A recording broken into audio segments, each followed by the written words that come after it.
Kada analiziramo 13 vodećih porodica globalne elite, najveća zabluda koju možemo napraviti jeste uvjerenje da se njihova moć zasniva isključivo na kontroli modernog bankarskog sistema i političkih institucija. U samoj srži ove mreže nalazi se mnogo stariji i mračniji proces koji traje hiljadama godina, a to je sistematski lov na specifičnu ezoterijsku i okultnu moć koja je prisutna u moćnim krvnim linijama širom planete. Kako bi zarobili i kanibalizovali tu duhovnu energiju, članovi elite su vijekovima praktikovali strateško ukrštanje i sklapanje brakova sa vođama i šamanima američkih indijanaca. Cilj ovih saveza bio je preuzimanje autohtone duhovne snage koja je prebivala unutar vodećih indijanskih loza, dok su sami indijanski rezervati pretvoreni u izolovane i zakonom zaštićene zone koje elita i danas koristi za sprovođenje svojih zatvorenih okultnih rituala. Isti nemilosrdni mehanizam primjenjuje se i na konkurentske dinastije koje se nalaze izvan ovog najužeg kruga. Ako su određene porodice moćne, ali odbijaju da se povinuju pravilima ove klike, sistem ih neumoljivo uništava, što je javnost mogla da vidi na modernom primjeru potpunog sloma milijardera Howarda Lusa. Još direktni istorijski primjer jeste sudbina ruske carske porodice Romanov, koju su finansijske strukture Rothschilda progresivno i sistematski uništavale. Međutim, i iza paravana političke revolucije i zvaničnog pogubljenja carske porodice odigrao se zapravo tajni ezoterijski proces. Naime, elita je sakrila i sačuvala djecu iz carske loze Romanovih kako bi ih koristila isključivo za potrebe uzgoja i daljeg genetskog ukrštanja. Na taj način, kroz generacije, okultna krv ruskog carstva vještački je ulivena i kanalisana direktno u krvne linije koje danas vladaju iz sjenke. Da bi šačica porodica držala kontrolu nad globalnim procesima, stvoren je strogo hijerarhijski sistem saveznika koji operiše na 3 potpuno različita nivoa. Na prvom, najnižem nivou nalazi se moćne kriminalne i mafijaške organizacije širom svijeta. Ove strukture uopšte ne moraju da razumiju ili upražnjavaju složenu okultnu filozofiju elite, ali one savršeno dobro prepoznaju čistu moć i biznis, pa u zamjenu za profit služe kao operativni mišići sistema na ulici. Na drugom nivou nalazi se vladari i čitave države koje su prosto usisane u svjetski sistem i učinjene potpuno zavisnim od kretanja u globalnoj ekonomiji. Plastičan primjer za to je kralj Nepala koji je vladao siromašnim hinduističkim kraljevstvom. Britanska imperija je decenijama radila na tome da Nepal učini zavisnim, dajući im vojnu zaštitu, školujući njihovu elitu u Londonu i koristeći njihovo najmoćnije ratničko pleme Gurke kao sopstvene plaćenike.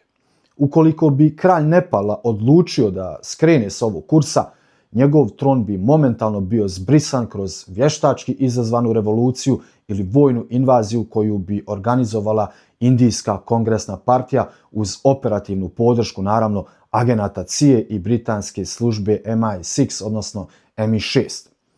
U vrijeme kada je ovaj dokument napisan, Nepalom je još uvijek čvrsto vladala kraljevska dinastija, a istraživači su zapravo upozoravali da ukoliko nepalski kralj pokuša da se oslobodi svojih spoljnih savjetnika i skrene sa zacrtanog kursa samog novog svjetskog poretka, njegov tron će momentalno biti oduzet kroz montiranu revoluciju ili spoljnu destabilizaciju.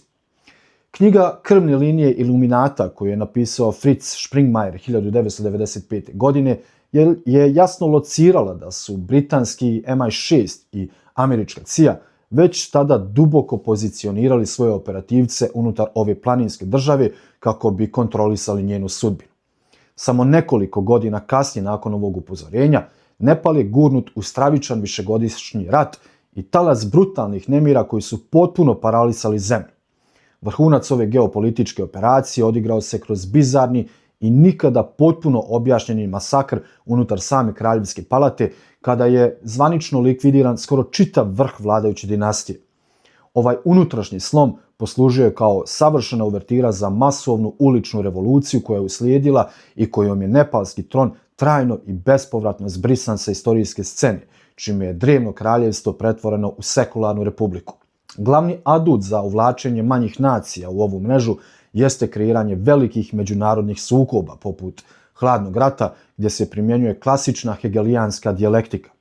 Kroz tajno proizvedene i kontrolisane sukobe, manje države su prosto prisiljene da izgube svoju nezavisnost i potraže zaštitu i bliskost sa britanskim i američkim strukturama. Sa druge strane, dok se nad cijelim svijetom primjenjuje ovaj mehanizam vještačkih kriza, Švajcarska uživa u potpunom luksuzu neutralnosti i stabilnosti. Razlog za to leži u činjenici da okultne krvne linije imaju apsolutnu i direktnu kontrolu nad Švajcarskom već vijekovima, zbog čega na toj teritoriji nema nikakve potrebe za primjenom kriza i sukoba. Istorijski trag porodica koje kontrolišu Švajcarsku i moderne tokove novca vodi nas direktno do bankarskih i trgovačkih dinastija iz Venecije i Dženove, poznatijih kao crno plemstvo. Ove drevne loze su unutar svojih zatvorenih krugova oduvijek naginjale satanizmu i kultovima koji nemaju nikakve veze sa hrišćanstvom. U ovoj kategoriji istorijski se izdvaja figura Dariusa Socinusa iz Venecije, kao i moćna porodica Warburg, koja i danas radi u najužoj koordinaciji sa Rothschildima. Detaljna genealoška istraživanja pokazuju da su Warburgovi zapravo direktni potomci Abrahama del Banca, starog i uticajnog bankara iz Venecije, dok su sa druge strane Warburgovi blisko povezani sa porodicom Rosenberg iz Kijeva. Upravo su te stare aristokratske i okultne ruske krvne linije bile prve koje su pružile masovnu finansijsku pomoć i pogurale uspon Hitlerove mlade nacističke partije na samom početku njenog djelovanja. Ove vladajuće porodice zapadne Europe, koje se u velikoj mjeri povezuju sa Williamom Oranskim, pažljivo prate i čuvaju svoje genealogije kroz vijekove, a određeni inicirani članovi tačno znaju skrivenu istoriju svakog ogranka. Pored evropskog jezgra unutar Iluminata postoji izuzetno moćna i razvijena arapska veza koja posjeduje ogromno znanje o pustinskoj magiji i drevnim okultnim praksama. Najistaknutija figura ovog kraka bio je Sirdar Iqbal Ali Shah, čovjek koji je napisao najmanje 70 knjiga posvećenih magiji i ezoteriji. Sva ova imena se vremenom granaju u stotine različitih prezimena, ali njihovo djelovanje ostaje vidljivo. Savršen primjer je bostonska porodica Cabot, koja na površini predstavlja uglednu američku političku elitu.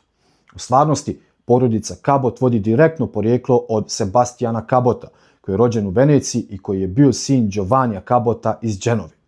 U modernom dobu ova dženovljanska krvna linija direktno upravlja bezbjedonosnim aparatom novog svjetskog poretka, pa je tako Thomas Cabot osnovao ozloglašenu Radio Labud stanicu za potrebe operacije CIA, dok Paul Cabot sjedi kao direktor u financijskom gigantu JP Morgan.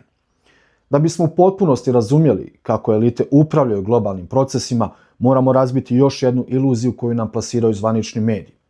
Ljudi koji se u javnosti pojavljuju kao nominalni šefovi i predsjednici velikih organizacija, fondacija ili vjerskih društava najčešće su samo prazne figure i paravani iza kojih stoje stvarni kontrolori, poznatiji kao hendleri ili rukovodioci. Izuzetan i dokumentovan primjer kako ovaj okultni mehanizam funkcioniše u praksi jeste analiza kontrole nad organizacijom Kula stražara, odnosno Jehovinim svjedocima, strukturama koje se nalaze pod direktnom kontrolom Iluminata. Nominalni šef ove organizacije dugi niz godina bio je njihov predsjednik Fred Franz. Međutim, u svojim kasnim godinama Franz je bio potpuno star, slijep i nepokretan u svom krevetu. Stvarna moć i svi kanali komunikacija nalazili su se u rukama njegovog navodnog tjelohranitelja i pomoćnika, čovjeka visokog preko 190 cm koji se zvao Natir Salih. Istorijski izvori ukazuju na to da je Salih bio pripadnik specifične iračko-jevrejske krvne linije, prepoznatljiv po skupom ukusu i masivnom prstenju koje nosi. Apsolutno svaka informacija, pismo ili odluka koja je išla ka slijepom predsjedniku Francu morala je proći isključivo kroz filter Natira Saliha, koji bi navodno obavio razgovor sa starcem u sobi i potom se vraćao sa odgovorima. U stvarnosti, Salih je bio klasični operativni oficir za vezu i kanal kroz koji su Iluminati prenosili svoje direktne odluke i upravljali upravnim tijelom i kompletnim osobljem ove organizacije. To nam pokazuje i krajnji obrazac vladavine. Dok javnost gleda u slijepog i nemoćnog vođu, na ekranu procesima upravlja obučeni čuvar koji stoji tik pored njegovog kreveta. Ovo istraživanje je duboko i nećete ga naći na YouTube. pored toga što mi je ovaj kanal već demonetizovan, dalja i detaljna dekonstrukcija 13 krvnih linija Illuminata ovdje bi dovela do njegovog potpunog gašenja. YouTube jednostavno ne dozvoljava ove teme. Zato kompletan serijal nastavljam isključivo na Patreonu. Tamo nema cenzure, nema brisanja i tamo iznosim sve podatke i okultne veze do samog kraja. Link se nalazi u opisu videa i u prvom komentaru. Hvala vam još jednom svima što podržavate moj samostalni rad. U nastavku, kao što sam rekao, ovog serijala dekonstruisat ćemo i detaljno obraditi najuticajnijih 13 krvnih linija Illuminata koje i dan danas kontrolišu čitav poznati svijet.